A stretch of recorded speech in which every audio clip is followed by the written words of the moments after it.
Well, Jason, how pleasing was it on Saturday to reach the point you did in terms of the signing on the pitch? It was fantastic. It's been a long journey, but a very cooperative and constructive journey, and we're delighted to be able to reach an agreement with the city. How have the city been to deal with in terms of the negotiations that you've had down this point? Well, like any city, they move at the speed of a local government, but I would say that they've been incredibly cooperative. Negotiations have always been held in a very good spirit, and I can't support and thank them enough for their cooperation. Yeah, everyone always assumes that it's such a, on paper, an easy transaction to make. You want to buy the ground back. Here's the money, blah blah blah. But there's so much that goes into that kind of process. Can you just sort of give a little insight in terms of how conversations have progressed from that first point when you got involved? Sure. So we reached agreement with the city in terms of the fact that we were going to negotiate an agreement with them, and we signed an MOU last year. But from signing an MOU until Saturday's announcement was quite a process, and it's quite a complicated process. It involved everything from car parks, boundaries, to the Alia Centre that's behind us. That's actually a vertical boundary on a 45-degree angle. So really complex piece of negotiation. But again, both sides worked in a very cooperative fashion. So what happens now then? What's the final piece of the jigsaw?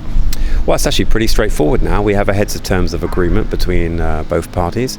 These go to the solicitors, and contracts are exchanged. Just like when you're buying a house, there's a process that happens from the moment you agree a purchase price and the terms and conditions to the moment you actually exchange contracts. And that should happen sometime between end of the year and the backstop, if you like, is February the 28th. And how excited are you as a board of directors and obviously the co-owners as well to have got to this point? I think we're absolutely delighted. It's really important for us. It unlocks so much potential in this ground. Not only does it reduce the rent that we're paying for the ground, which is obviously important, but it enables us to put in other facilities to enhance match day impressions and facilities, and the match day experience for the fan.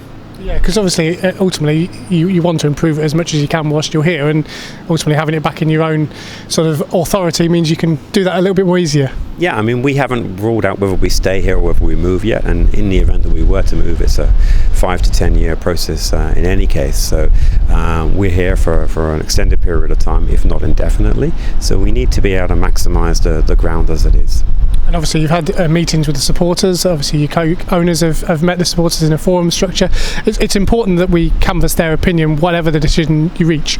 Yeah, we've met all of the supporters groups, and they've been really great to work with. We've had individual and collective meetings with them. We've had forums, and we've had a lot of support from everybody involved.